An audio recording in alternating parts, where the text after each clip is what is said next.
Hello friends, welcome to this education platform. आप सभी का आपके अपने इस यूट्यूब चैनल पर स्वागत है।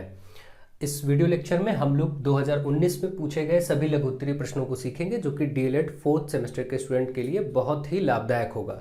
तो डीएलएड फोर्थ सेमेस्टर स्टूडेंट्स बहुत ध्यान से इसको देखें, समझें और इसको सीखें। देखिए, इसमें आप कॉन्सेप्ट पर ज़्यादा फोकस करिए। कॉन्सेप्ट्स अगर आपको क्लियर है तो आपको कोई प्रॉब्लम नहीं होगी। ठीक है, आप अच्छे से सीखिए और उसी टाइप से आपको प्रश्न बार बार मिल रहे हैं, आप देख भी रहे हैं। ठीक है, तो अब चलिए देखते हैं क्वेश्चन नंबर 1 आपके सामने लघु उत्तरी जो 2019 में पूछा गया है।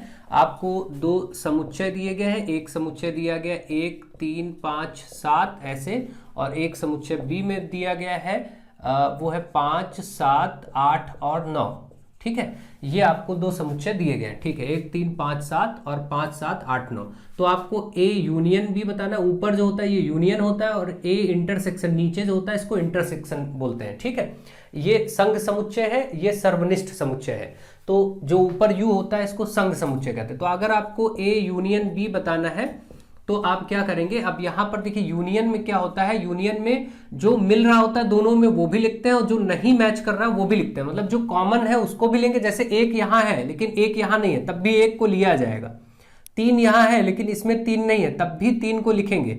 यूनियन में ध्यान रखिए यू ऊपर की तरफ बना हुआ है। ठीक है, और 5 यहां भी है यहां भी है, तब भी सिर्फ एक बार लिखेंगे। ऐसा नहीं कि 2 बार 5, 2 बार नहीं लिखना है। अगर कॉमन है दोनों में मिल रहा है तब भी एक बार, नहीं मिल रहा है तब भी लिखना है। यूनियन का मतलब यही होगा। और ऐसे यहां 7 है यहां भी 7 है तो फिर भी एक ही बार लिखेंगे। 8, अब देखिए यहां तो कुछ बचा नहीं ऊपर वाले में, यहां 8 बचा तो उसको भी लिख लेंगे, और 9 बचा इसको भी लिख लेंगे। मतलब एक एक बार सबको लिखना है। बस ये ए यूनियन बी हो गया। अब अगर आपको ए इंटरसेक्शन उल्टा यू बना है इसको बताना है तो इसमें सिर्फ वही लिखे जाएंगे जो दोनों में कॉमन होते हैं। इसको सर्वनिष्ठ समुच्चय कहते हैं, इसको संघ समुच्चय कहते हैं, संघ समुच्चय कहते हैं। ठीक है, ध्यान रखिएगा, संघ समुच्चय। कभी ऐसे मान लीजिए लैंग्वेज में आ जाए, और ये आपका सर्वनिष्ठ समुच्चय भी कहा जाएगा। तो इस तरीके से इसमें जो कॉमन है केवल वही, जैसे 5 यहां भी है 5 यहां भी, ठीक है, 7 यहां भी है 7 यहां भी, केवल यही लिए जाएंगे, यानी 5 और 7, और एक ही एक बार लिखेंगे, दो दो बार नहीं लिखेंगे। ये आपका दोनों हो गया। ठीक है, तो इस प्रकार से इस प्रश्न का आप आंसर कर लेंगे, तो कोई दिक्कत की बात नहीं है, आप अच्छे से इसको समझ के कर लेंगे। अब मैं आपको इससे रिलेटेड एक क्वेश्चन और बना के बताता हूं। मान लीजिए उस तरीके से पूछा जाए तो आप क्या करेंगे। ठीक, मैं इसको हटा रहा हूं। चलिए, मान लीजिए ऐसे आपको दिया जाए कि इस तरीके की लैंग्वेज की एक समुच्चय ए है, और यहां पर बोल दिया जाए, यहां पर बोल दिया जाए x is such that, x ऐसे बना के, एक्स और ये दो बिंदु, और x is a natural number. इसको आप हिंदी में करिए, लिखिए, यहां पर लिखेंगे आप x एक प्राकृतिक संख्या है, एक प्राकृतिक संख्या है, एक प्राकृतिक संख्या है, जहां पर क्या है, x इज लेस देन 7। मान लीजिए ये लिख दिया, और दूसरे वाले में आपका लिख दिया 2, 4, 6, 8 ऐसे। ठीक है, अब आपको इसका बोले कि आप अब इसका ए यूनियन बी संघ समुच्चय और सर्वनिष्ठ समुच्चय लिखिए। तो सबसे पहले तो ये जो इस रूप में लिखा है ए, इसको सिंपल रूप में आपको लिखना आना चाहिए। इसका मतलब कैसे पढ़ते हैं, एक्स ऐसा है कि, इसको जो दो बिंदु है इसको पढ़ेंगे ऐसा है, एक्स ऐसा है कि एक्स एक प्राकृतिक संख्या है, और जहां एक्स क्या है, लेस देन 7 है, मतलब एक्स 7 से छोटी संख्या है। इसका मतलब 7 से छोटी प्राकृतिक संख्या ही तो लिखनी है बस। इसका मतलब ये 7 से छोटी, मतलब 1, 2, 3 प्राकृतिक संख्या 1 से शुरू होती है, 1, 2, 3, 4, 5, 6। अब 7 से छोटी यही होंगी, तो इसका मतलब ये सिर्फ जो 1, 2, 3, 4, 5, 6 को इस रूप में लिख दिया गया। इसको क्या पढ़ेंगे, x ऐसा है कि x एक प्राकृतिक संख्या और जहां x 7 से छोटा है, तो इसका मतलब वो 1 से लेके 6 तक है। सीधी सी बात है। अब आप आराम से कर लेंगे, पुराने जैसा प्रश्न हो गया, अब इसको कर पाएंगे। देखिए, अगर हमें यूनियन बताना है तो हम क्या करेंगे, यहां पर 1 था, ठीक है, 1 लिखेंगे, 2 यहां भी है 2 यहां भी है, तब भी एक बार लिखना ही है, 3 को भी लिखना है, 4 को भी लिखना है, 5, 6 सबको लिखना है। अब 7 कहे नहीं, 8 और है तो 8 भी लिख लेंगे। मतलब सबको एक एक बार लिखना है, पुराने रूल के जैसा आप कर लेंगे। और अगर इंटरसेक्शन लेना है सर्वनिष्ठ समुच्चय, तो सर्वनिष्ठ में जो कॉमन है, जैसे यहां 2 है यहां भी 2 है, यहां पर 4 है यहां भी 4 है, यहां पर 6 है यहां भी 6 है, और कोई कॉमन नहीं है, मतलब 2, 4 और 6 ये कॉमन है, ये सर्वनिष्ठ समुच्चय हो गया। इस प्रकार के प्रश्न आए तो भी आपको घबराना नहीं है और आराम से आप उसको कर पाएंगे अगर इस रूप में आए। इसलिए मैंने एक एग्जाम्पल ले लिया अपनी तरफ से, ताकि अगर इनकेस आ जाए तो भी आप आराम से उसको कर सकें। ठीक है, चलिए अब नेक्स्ट क्वेश्चन आपका देखिए, निम्नलिखित बारंबारता बंटन का बहुलक ज्ञात कीजिए। अभी आपने बहुत अच्छे से देखा, बहुलक पूछा जा रहा, 2-2 नंबर में केवल देख करके इस प्रश्न का उत्तर होता है। बहुलक वो होता है जो सबसे ज्यादा बार आता है, जो पद सबसे ज्यादा बार है। इसका मतलब 15 कितनी बार आया? 2 बार। बारंबारता का मतलब यह है कि कौन सी चीज कितनी बार आई है, मतलब 15 2 बार आया, 16 4 बार आया, 17 7 बार आया, 18 5 बार आया, 19 3 बार आया। इसमें कौन सा पद सबसे ज्यादा बार आया? तो आप देख पा रहे हैं कि ये जो 17 है ये सबसे ज्यादा बार आया है, ठीक है, 7 बार आया। तो जो पद सबसे ज्यादा बार आता है वही बहुलक होता है। तो इसका आप सिंपल सा आंसर सीधे लिख देंगे कि भाई इसका जो बहुलक है वो 17 होगा, क्योंकि 17 सबसे अधिक बार आया है। तो आप चाहे तो ये वर्ड लिख भी सकते हैं अच्छा उत्तर लिखने के लिए कि क्योंकि 17 सर्वाधिक बार आया है, सबसे अधिक बार आया है, इसलिए इस प्रश्न का जो बहुलक होगा इसलिए इसका बहुलक 17 होगा। ठीक है, ऐसा लिख सकते हैं, कोई दिक्कत की बात नहीं। तो चलिए ये भी हो गया। नेक्स्ट देखिए यहां पर क्वेश्चन नंबर 3। क्वेश्चन नंबर 3 में आपको एक फिगर बनाया गया है और इसमें कुछ चीजें फाइंड करनी। तो चलिए हम डायग्राम बना लेते हैं और उसके बाद हम कुछ चीजें फाइंड करेंगे। जैसा कि यहां पर बोला गया है आपका इस तरीके से, ये आपका ए है, ये बी है और ये सी है, एक त्रिभुज बन रहा है और ओ यहाँ पर कोई सेंटर है यानी केंद्र है, यहाँ पर ओ केंद्र है और यहाँ पर आपका 40 डिग्री कोण बन रहा है। अब आपको देखिए यहाँ से ओ बी सी बताना है और ओ C B. O B C और ओ सी बी कहाँ बन रहा है? देखिए ओ बी, ओ से बी आइए और सी, ओ बी सी मतलब ये वाला कोण बताना है और ओ सी बी मतलब इधर से इधर ये वाला भी बताना है। ये दोनों कोण आपको बताने हैं, ठीक है, कोई दिक्कत नहीं। अब इसके लिए हम एक एक स्टेप समझेंगे बहुत ध्यान से। देखिए मैंने आप सबको ये बहुत अच्छे से समझाया था, रूल आप लोग ध्यान दीजिए कि ये अगर केंद्र है और केंद्र से ऐसे आप इस परिधि को कहीं यहां मिलाते हैं, कोई जीवा है, देखिए ये बिंदु, अगर यहां से जो केंद्र पर कोण बन रहा है, अगर यही बिंदु कहीं भी ऊपर अलग कोई कोण बनाते हैं, देखिए ऐसे, तो इस कोण में और इस कोण में एक संबंध होता है। वो ये होता है कि ये जो केंद्र पर कोण बन रहा है यहां का दोगुना होता है। अगर यहां 50 होगा सपोज, तो यहां 100 हो जाएगा, इसका डबल। तो इसी प्रकार से अगर यहां 40 है तो आप इस नियम से आप यहां बोल देंगे कि ये 80 होगा। यहां का कोण आ गया, कोण ओ है ना, सेंटर वाला कोण मिल गया ओ, ठीक है, इतने तक तो कोई दिक्कत नहीं। अब इस रूल को आप ध्यान रखेंगे हमेशा, ठीक है। नेक्स्ट देखिए, अब आपको ये वाले कोण बताने हैं, तो मैं इस त्रिभुज को ही अलग बनाता हूं आपको समझाने के लिए। देखिए त्रिभुज में ये O है, यहां पर B लिखा हुआ, यहां पर C लिखा हुआ, मैं इस त्रिभुज को केवल मैंने अलग कर लिया। अब देखिए आप ध्यान से समझिएगा, यहां पर होता यह है कि जो भी किसी भी वृत्त में, पहले तो आप ये चीज देखिए कि अगर ये वृत्त है और केंद्र से परिधि पर अगर हम किसी बिंदु को मिलाते हैं, मान लीजिए केंद्र है, इसको परिधि पर कहीं मिलाते हैं तो ये त्रिज्या कहलाती है। इसी प्रकार अगर इसको यहां कहीं भी मिलाएंगे तो ये भी त्रिज्या होगा। और वृत्त की त्रिज्याएं सदैव बराबर होती, चाहे जितनी त्रिज्याएं आप खींचिए वृत्त में, केंद्र से परिधि सब बराबर होंगी। तो इसका मतलब ये वाला और ये वाला बराबर होगा, तो इसका मतलब ये साइड और ये साइड बराबर है, यानी ये वाली भी त्रिज्या है और ये वाली OC भी त्रिज्या है और OB भी त्रिज्या है, इसमें कोई डाउट नहीं, और ये बराबर भी है। तो जिस त्रिभुज की दो भुजाएं बराबर होती है उस त्रिभुज का नाम होता है समद्विबाहु त्रिभुज, आप जानते हैं, ये समद्विबाहु त्रिभुज है। अब अगर इसकी दोनों भुजाएं बराबर है और ये समद्विबाहु त्रिभुज है, तो इसका एक रूल होता है कि जो बराबर वाली भुजाएं होती हैं उसके ठीक साथ में जो कोण बन रहे होते हैं, ये वाले कोण भी बराबर होते हैं, ठीक है। अगर ये x होगा तो ये भी x होगा, अगर ये 50 होगा तो ये भी 50 होगा।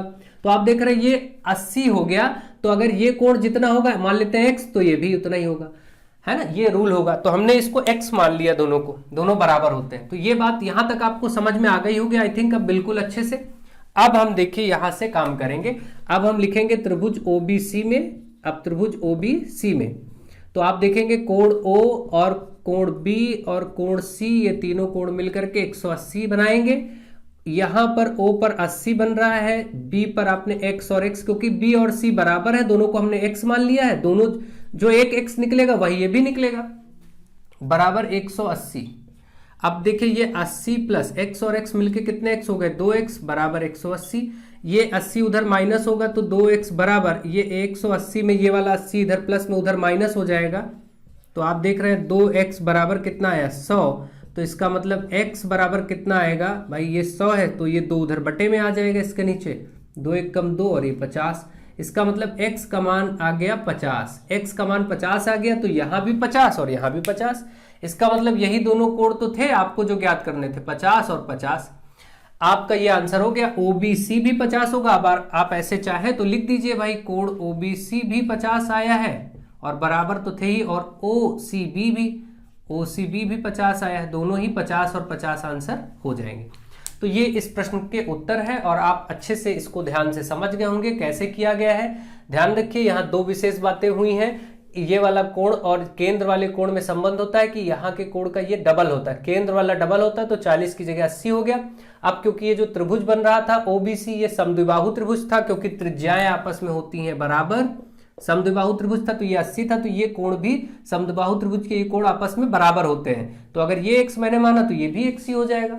तो 80 था ही, बचा 100, क्योंकि त्रिभुज के तीनों कोणों का योगफल क्या होता है, त्रिभुज के तीनों कोणों का योगफल 180 होता है ना। इसमें 80 हो ही गया तो बचा कितना 100, तो 50 50 बढ़ जाएगा बराबर बराबर, ऐसे आराम से। तो मुझे आशा है आप समझ गए होंगे, इन प्रश्नों को अच्छे से आपने समझा होगा, सीखा होगा, जाना होगा। कोई दिक्कत की बात नहीं है, बस थोड़ा सा ध्यान से समझिए, सीखिए और आगे बढ़ते रहिए। तो चलिए और क्वेश्चन जो 2019 के पूछे गए हैं उनको भी कर लेते हैं। अब आप देखिए क्वेश्चन नंबर 4 आपके सामने है। इसमें क्या बोला गया है, एक बाग की लंबाई 180 मीटर और चौड़ाई 120 मीटर है। बाग के बीचों बीच एक दूसरे को समकोण पर काटते हुए 3 मीटर के 2 रास्ते हैं। रास्ते पर मिट्टी डलवाने का खर्च ₹12 प्रति वर्ग मीटर की दर से ज्ञात करना है। ठीक है, अब इसमें ऐसे प्रश्नों में चाहे मिट्टी डलवाएं या फिर कोई बजड़ी डलवाएं या फिर ईंटें लगवाएं, कुछ भी हो, बात एक ही होगा, तरीका एक ही होगा। ठीक है, अब देखिए कोई बाग है जिसकी लंबाई और चौड़ाई दी गई है। ठीक है, तो मैं आपको प्रश्न इसको बना के दिखाता हूं। देखिए सबसे पहले तो इसका डायग्राम आपको बनाना होगा। मान लीजिए ये ऐसा एक बाग है जिसकी लंबाई 180 मीटर है। ठीक है, ये 180 मीटर है और चौड़ाई 120 मीटर है। ये जो चौड़ाई है ये 120 मीटर है। ठीक है, अब इसके बाद इसके बीचों बीच एक दूसरे को समकोण पर काटते हुए 3 मीटर के 2 रास्ते हैं। ठीक है, बीचों बीच में इसको समकोण पर काटते हुए 2 रास्ते हैं। तो पहला तो मान लेते हैं कि भाई रास्ता, ये एक रास्ता ऐसा है, ठीक, और एक रास्ता बीचों बीच में ऐसा है। देखिए, और ये दोनों रास्ते एक दूसरे को देखिए सीधा बिल्कुल समकोण पर ऐसे काट रहे हैं। ठीक है, ऐसे काट रहे हैं, समकोण का मतलब 90 डिग्री कोण बनाते हुए काट रहे हैं। तो अब इसमें हमको इसी रास्ते वाले पार्ट को, जो ब्लू लाइंस बनी हुई है, इन्हीं पार्ट को रास्ते पर मिट्टी डलवाने का खर्च निकालना है, जबकि 12 रुपए 1 वर्ग मीटर का खर्चा है। 1 वर्ग मीटर क्षेत्रफल का खर्चा 12 रुपए आ रहा है। तो इसका मतलब अगर हम इस रास्ते का क्षेत्रफल निकाल ले जाए, अगर हम इस रास्ते का क्षेत्रफल निकाल लें तो 1 वर्ग मीटर का खर्चा हमें मालूम है 12 रुपए, उससे गुणा कर देंगे, आराम से आ जाएगा पूरा खर्चा। ठीक है, तो इसका मतलब यह है कि हमें किसी तरीके से इस रास्ते का क्षेत्रफल पहले पता करना है। तो रास्ते का क्षेत्रफल पता करने के लिए देखिए ये जो आयताकार संरचना बन रही, जो रास्ते हैं बीच में, देखिए इसमें, इसको मैं अलग से बनाता हूं आपको समझाने के लिए। देखिए ये पहला रास्ता ऐसे है हॉरिजॉन्टल, इस तरीके से। इसमें देखिए क्या है, ये 180 है तो ये भी 180 होगा। भाई आयत में आमने सामने की भुजाएं बराबर होती हैं, ये वाला जितना होगा 180 है ना, नीचे वाला देखिए 180, तो ये भी 180 होगा। ठीक है, और क्योंकि इन रास्तों की चौड़ाई 3 मीटर है, ये बता दिया गया है, ये 3 मीटर है, तो चौड़ाई तो आप 3 ही ले लेंगे। तो इस रास्ते का क्षेत्रफल तो मिल जाएगा, जो ऐसा रास्ता है इसका मिल जाएगा। और एक देखिए रास्ता इस तरीके से है, वर्टिकल, यानी इस रूप में खड़ा हुआ है। देखिए यहां पर भी चौड़ाई तो 3 ही रहेगी, लेकिन ये वाली जो लंबाई होगी ये इस 120 के बराबर होगी। भाई ये 120 है तो ये भी 120 होगा, तो ये आप देख रहे हैं 120 होगा। ठीक, दोनों रास्ते आपके सामने हैं। अब समस्या ये है कि ये जो बीच वाला पार्ट है इसका क्या करें। तो यहां पर देखिए 3 मीटर चौड़ाई थी तो 3 यहां भी होगा, 3 यहां भी होगा, 3 यहां भी होगा और 3 यहां भी होगा। ये जो बीच में बन रहा है ये एक स्क्वायर बन रहा है, देखिए वर्ग, और 3 मीटर का, क्योंकि 3 मीटर चौड़ा था। तो अब आप एक चीज ध्यान दीजिए, यहां पर जो ध्यान देने वाली बात है वो ये है कि इसके भी बीच में उतना ही पार्ट बन रहा है और इसके भी बीच में उतना ही पार्ट बन रहा है। ठीक, जब ये अलग अलग है तो इसके भी मध्य में वही भाग है और इसके भी मध्य में वही भाग है, लेकिन जब ये एक दूसरे के ऊपर ऐसे ऐसे होंगे तो ये जो भाग होगा ये दो भाग नहीं होकर के, बल्कि देखिए जैसा यहां पर एक ही भाग में दिखाई पड़ रहा है ना, दो भाग नहीं है। तो आप क्या करेंगे, इन रास्तों का क्षेत्रफल निकालने के लिए इन आयतों का, इन दोनों आयत का अलग अलग क्षेत्रफल निकालेंगे, इसका भी निकाल लेंगे, इसका भी निकाल लेंगे। तो बीच वाला भाग दो बार आ जाएगा, दो बार, है ना। तो आप क्या करेंगे, आपको तो एक ही बार चाहिए यहां पर, तो आप क्या करेंगे, दोनों का क्षेत्रफल उसमें से एक बार ये बीच वाले भाग को माइनस कर देंगे, बस ये क्षेत्रफल आ जाएगा। अब आप अभी तक जो लोग ये समझ पाए ठीक बात है, जो नहीं समझ पाए हैं उनके लिए मैं देखिए बिल्कुल सरलतम तरीके से इसको बताने का प्रयास करता हूं। इसमें जब भी आपको यही प्रश्न इसी तरीके का आएगा, तो आपको अगर रास्ते का क्षेत्रफल बताना है, रास्ते का क्षेत्रफल, तो आप क्या करेंगे, पहले वाले आयत का क्षेत्रफल ले लेंगे, ठीक है, पहले वाले आयत का क्षेत्रफल और ये दूसरे वाले आयत का क्षेत्रफल, इसका और इसका क्षेत्रफल तो अब आराम से लिख पाएंगे ना। देखिए 180 गुणे 3 क्या होगा, 180 गुणे 3 हो जाएगा, इसका भाई लंबाई गुणे चौड़ाई होता है, और इसका 120 गुणे 3 हो जाएगा। दोनों को आप प्लस कर लेंगे क्योंकि कुल क्षेत्रफल निकालना है, और इनमें से ये जो आएगा दोनों आयत का, इसमें से माइनस कर लेंगे मध्य भाग का क्षेत्रफल, ठीक है। तो अब मैं इसको यहां से हटा दे रहा हूं, इस डायग्राम को, आपको समझ आ गया होगा डायग्राम। क्या करेंगे, इसमें से माइनस कर लेंगे क्या, मध्य भाग का क्षेत्रफल, लिख दे रहा हूं मध्य भाग का क्षेत्रफल। तो इससे क्या होगा, देखिए यहां पर तो आपका जो आया ये दोनों का क्षेत्रफल ही आ गया, और मध्य भाग का क्षेत्रफल क्या है, 3 3 का वर्ग बन रहा है, बीच में एक वर्ग बन रहा है, यहां 3 3 मीटर है सबका इसका भुजा, तो ये वर्ग है, और वर्ग का क्षेत्रफल क्या होता है, भुजा की घात 2 यानी भुजा स्क्वायर, ठीक है। इस तरीके से तो इतना आप याद रखेंगे, यानी जब भी ये क्वेश्चन आएगा सेम इसी टाइप से, पहली बात तो रिपीट होने के चांसेस होते हैं, बस कुछ डेटा इधर उधर चेंज हो सकता है। अगर ऐसा प्रश्न आता है तो उसमें आप क्या करेंगे, दोनों आयत जो आयताकार मार्ग है, दोनों रास्तों का क्षेत्रफल आप ले लेंगे। ये बहुत ही आसान है भाई, इसका 180 मीटर, 180 गुणे 3, और ये जो रास्ता जा रहा है बीच में, इस वाले का 180 गुणे 3 हम कर लेंगे, है ना, और ये जो बीच वाला ऐसे जा रहा है इसको हम 120 गुणे 3 कर लेंगे, क्योंकि लंबाई गुणे चौड़ाई होता है। ये तो निकालना बहुत आसान है, बस उसमें से एक बार बीच वाले भाग का क्षेत्रफल माइनस करना, इतना ध्यान रखना। तो यहां तक अब आप समझ गए होंगे। अब देखिए 18 तेई कितना होगा, 54 होगा, ठीक है, ये हो गया, प्लस 12 तेई 36 हो जाएगा, इसको जोड़ लीजिए, और माइनस 3 तेई 9, देखिए इसको जोड़िए, 40 और 60 कितना होगा, 100, 5 3 8, ये 900 हो गया। 900 में से 9 माइनस होगा, कितना आएगा, 900 में से आप 9 माइनस कर लीजिए, तो 891 आ जाएगा, 891, ये आपका एरिया आ गया, ठीक है। 891 वर्ग मीटर आपका एरिया निकल के आ गया, जो रास्ते का एरिया है, क्षेत्रफल है। अब क्योंकि 1 वर्ग मीटर पर खर्चा 12 रुपए था, इसको ऐसे लिखा है 12.00, ये बाद के 0.00 का कोई अर्थ नहीं है, वो 12 ही है। तो अब क्योंकि आपको मालूम है कि 1 वर्ग मीटर का खर्चा है 12 रुपए, तो 891 वर्ग मीटर का खर्चा कितना होगा, गुणा कर देंगे, 12 गुणे 891, बस इसको गुणा करके आप इधर आंसर लिख देंगे। तो इसको गुणा करिए, तो 2 एकम 2, 2 9 18 के 8, 2 8 16 1 17, और यहाँ से देखिए 891 ऐसे रहेगा, 2 8 1 9, 9 7 16, और 8 1 9 1 10, 10,692, इसका खर्चा आ जाएगा 10,692 रुपये, ठीक है। तो इस प्रकार से 10,692 रुपये इसका खर्चा आ गया।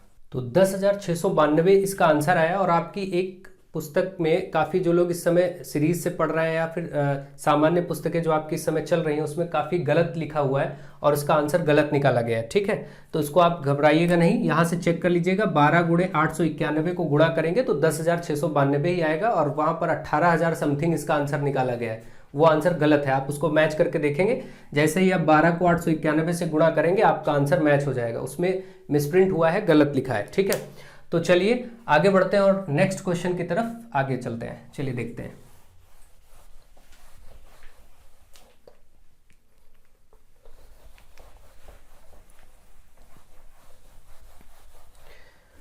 हाँ, नेक्स्ट क्वेश्चन आपका है क्वेश्चन नंबर 5। 6 अंकों की बड़ी से बड़ी पूर्ण वर्ग संख्या ज्ञात कीजिए। 6 अंकों की बड़ी से बड़ी पूर्ण वर्ग संख्या ज्ञात करनी है। तो इसके लिए आप सबसे पहले 6 अंकों की सबसे बड़ी से बड़ी संख्या लिखते हैं। तो 9, 6 बार 9 9 लिखेंगे ना, सबसे बड़ी संख्या 6 अंकों की। इसके बाद इसका भाग विधि से आपको वर्गमूल निकालना होगा। और ये सारी चीजें मैंने अभी पिछले क्लासेस में आपको कराई हैं बहुत अच्छे से। ये प्रश्न भी कराया है, अभी कल की ही क्लासेस में कराया है। ये 2019 में पूछा गया प्रश्न है, आप इसको ध्यान से समझिए कैसे करेंगे इसको। ठीक है, इसमें क्या करते हैं, भाग विधि से वर्गमूल निकालने में इधर से आप इसकी संख्याओं के जोड़े बना लेंगे, पेयर कर लेंगे। देखिए इस तरीके से। अब इसके बाद पहला जोड़ा देखेंगे, अब इसको कितनी बार ले जाएंगे। तो जो संख्या आप सेलेक्ट करेंगे, जो भी संख्या सेलेक्ट करेंगे, उस संख्या को अपने आप से ही आपको गुणा करना पड़ेगा, यानी स्वयं से ही गुणा करना पड़ेगा। जैसे आप सपोज 7 लेते हैं तो 7 को 7 से ही गुणा करेंगे तो कितना आएगा, 7 7 49। अगर आप 8 लेते हैं तो 8 को 8 से ही करना पड़ेगा, कितना आएगा, 8 8 64। इसी प्रकार से 9 लेते हैं तो 9 को 9 से ही करना पड़ेगा, 9 9 81। अब इससे आगे तो करना नहीं, 9 बार पूरा चला गया तो यहाँ पर 9 लिखेंगे, इसके नीचे भी 9 लिखेंगे और 9 9 81 इधर लिख देंगे। बाकी ये जो 9 बार आप ले जा रहे हैं इसको ऊपर भी लिखते चलिए। ठीक है, अब देखते जाइए एक एक स्टेप, भाग विधि से वर्गमूल भी समझते चलिए आप लोग।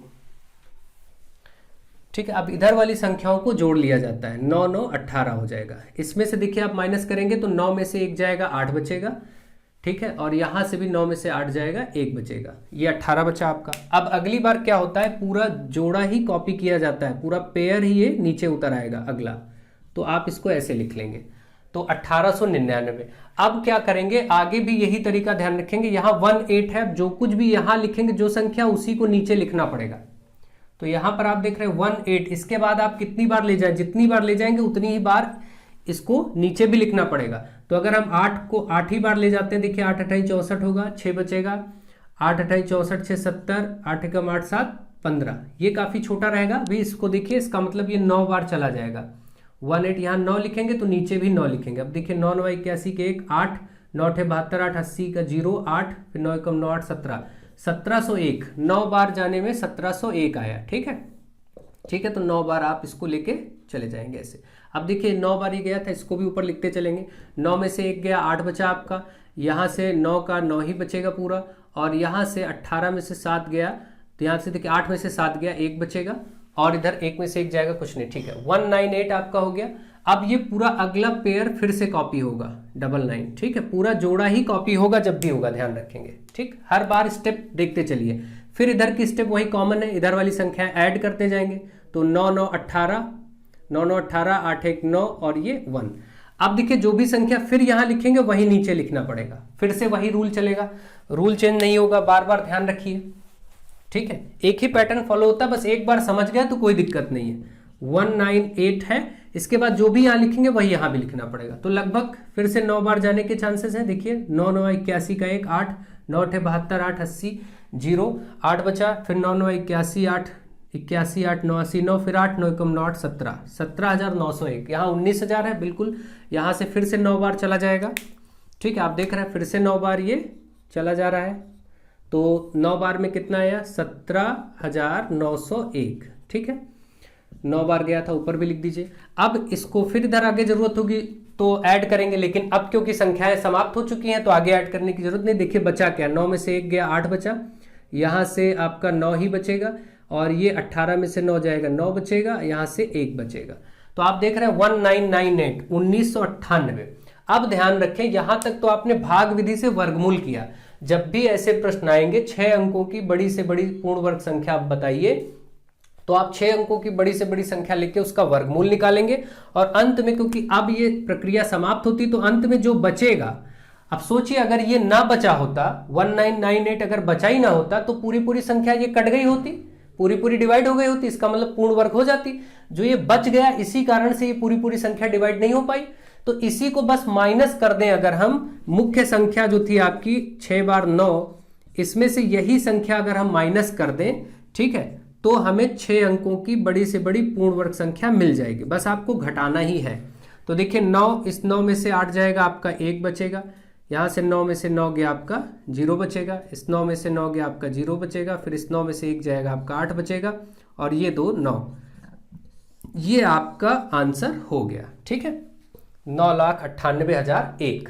ये 6 अंकों की सबसे बड़ी से बड़ी संख्या है जो पूर्ण वर्ग है। अगर 5 अंकों की पूछता तो 5 बार 9 लेते। इसी प्रकार से करना होता, पैटर्न तरीका यही होता, आपको कुछ और नहीं सोचना है। ठीक है, तो मुझे आशा है आपको ये समझ में आ गया होगा। अंत में जो बचता है इसको मेन संख्या से माइनस कर देना है बस, ऐसे प्रश्नों में। ठीक है, तो अब आपको ये प्रश्न समझ आ गया होगा। चलिए आगे बढ़ते हैं नेक्स्ट क्वेश्चन की तरफ। अब अगला प्रश्न आप लोग देखिए। अगला प्रश्न आपका क्वेश्चन नंबर 6, एक आयताकार बाग की लंबाई उसकी चौड़ाई की 3 गुनी है। ठीक है, तो आप एक आयताकार बाग बना लीजिए। ऐसे देखिए क्या बोला गया है कि लंबाई उसकी चौड़ाई की 3 गुनी है। तो चौड़ाई आप x मान लीजिए, लंबाई 3x हो गया, 3 गुनी। यदि बाग का क्षेत्रफल 243 वर्ग मीटर है, बाग का क्षेत्रफल भी दे दिया है, तो बाग की लंबाई बताओ। तो आप ये बताइए, अगर ये लंबाई हमें मालूम है और ये चौड़ाई मालूम है, तो बाग का जो क्षेत्रफल होगा, बाग का क्षेत्रफल, क्योंकि बाग क्या है, आयत, तो बाग का जो क्षेत्रफल होगा वो होगा लंबाई गुणे चौड़ाई, और लंबाई है 3x गुणे चौड़ाई है x, और क्षेत्रफल दे रखा है। क्षेत्रफल कितना दिया है, 243। तो बहुत ही आसान सा प्रश्न है। क्षेत्रफल की जगह 243 इधर रख दीजिए। आप देखिए कितना आएगा, 3 और x का गुणा x स्क्वायर हो जाएगा, और इधर 243 है। 3 ये गुणे में इधर आएगा, बटे में हो जाएगा, 243 के साथ बटे में हो जाएगा, इधर x स्क्वायर, 3 से काटिए, 3 और 24, 3 एकम 3, यानी x स्क्वायर बराबर 81 आ गया। तो x बराबर वर्ग इधर है, इधर वर्गमूल हो जाएगा, दूसरी तरफ 81 का 9 आ जाएगा। ठीक है, 9 9 81, x का मान आपका 9 आ गया। तो आपसे पूछा क्या था, लंबाई पूछा था, क्योंकि x का मान 9 आ चुका है और लंबाई कितनी थी, 3x, तो आपसे लंबाई ही पूछा है। आप लंबाई बता लेंगे यहाँ पर 3x, तो इसका मतलब 3 गुणे 9, 3 9 27, भाई x की जगह 9 रख देंगे, तो 3 9 27, यानी इसमें क्या आ जाएगा आपका 27 मीटर। मीटर इसलिए क्योंकि यहाँ पर देखिए क्षेत्रफल वर्ग मीटर में दिया था, तो ये भुजा भी मीटर में ही होगी, 27 मीटर। ठीक है, लंबाई हो गई। चौड़ाई पूछता तो जो आंसर निकला था x, वही 9 ही हो जाता। अब इसमें कुछ भी पूछता, मान लीजिए इसमें वो कहता आपसे परिमाप बताइए, तो परिमाप क्या होता है आयत का, 2 गुणे लंबाई प्लस चौड़ाई, है ना, 2 गुणे लंबाई प्लस चौड़ाई। तो आप इसमें 2 गुणे लंबाई की जगह आप इधर रख देते, 27 आ चुका है, और चौड़ाई की जगह 9 आ चुका है, इसको रख के सॉल्व कर लेते तो परिमाप आ जाता। तो परिमाप या कुछ भी पूछे, जब आपके पास लंबाई और चौड़ाई आ चुका है, तो अब आप आगे कुछ भी सॉल्व कर लेंगे जो भी इससे रिलेटेड पूछा जाएगा। ठीक है, तो मुझे आशा है आप इसको अच्छे से समझ चुके हैं, बढ़िया से, कोई दिक्कत की बात नहीं है। चलिए नेक्स्ट क्वेश्चन, इस ईयर का लास्ट क्वेश्चन है जो पूछा गया है, 2019 में पूछे गए प्रश्नों का लास्ट क्वेश्चन ये है आपका क्वेश्चन नंबर 7। देखिए इसमें क्या दिया गया, x square plus 3x plus 9/4, इसका आपको गुणनखंड करना है। तो ये प्रश्न मैंने अभी कल भी करवाया था, ये भी प्रश्न आपको करवा दिया था। ठीक है, और ये पूछा गया प्रश्न है। तो देखिए इसको आप देखते ही समझ जाएंगे कि एक प्रकार की आइडेंटिटी है, एक फॉर्मूला है। देखिए इसको ध्यान दीजिए कैसे, x स्क्वायर ऐसे लिख सकते हैं, प्लस, और ये किनारे देखिए 9/4 है, तो हम इसको ऐसा लिख सकते हैं 3/2, 3/2 का वर्ग ऐसे लिखा जा सकता है, क्योंकि ये भी अभी 9/4 ही है भाई, 3 का वर्ग 9, 2 का वर्ग 4, ये और ये एक ही बात है। अब आप देख रहे हैं a स्क्वायर और b स्क्वायर जैसा जब मिल गया है, तो बीच में 2ab बनना चाहिए। तो चेक करते हैं क्या 2ab बन रहा है, 2a की जगह x रखेंगे और b की जगह 3/2 रखेंगे। तो देखिए अब अगर आप चेक करें, 2 गुणे x गुणे 3/2, ये 2ab, 2 और 2 कट जाएगा, 3 और x का गुणा 3x आ जाएगा, बिल्कुल 3x बन रहा, वही बन रहा है, इसका मतलब ये 2ab है। तो अब आपने देखा आपके पास एक आइडेंटिटी है a प्लस बी का होल स्क्वायर, क्या होता है a square plus B square plus 2ab। आपको इधर जब ऐसा दिया हो तो आप इसको ऐसे रूप में लिख सकते हैं, ऐसा दिया हो तो आपको इस रूप में लिख सकते हैं, कोई दिक्कत नहीं। तो अब क्या होगा, हमारे पास इधर राइट साइड वाला फॉर्म दिया है, ये वाला, हम इसको आंसर में इस तरीके से a प्लस बी का होल स्क्वायर लिख सकते हैं। तो यहाँ a की जगह x होगा और b की जगह ये वर्ग वाला 3/2 होगा, तो इसका होल स्क्वायर ऐसे लिख दिया जाएगा। ठीक है, ये आपको, क्योंकि वर्ग है, वर्ग को हम 2 बार ऐसे लिख सकते हैं, तो क्योंकि गुणनखंड करना था तो इसको बस घात 2 है, तो 2 बार आप गुणे में लिख ही सकते हैं, बस ऐसे लिख दीजिए, यही आपका उत्तर हो जाएगा।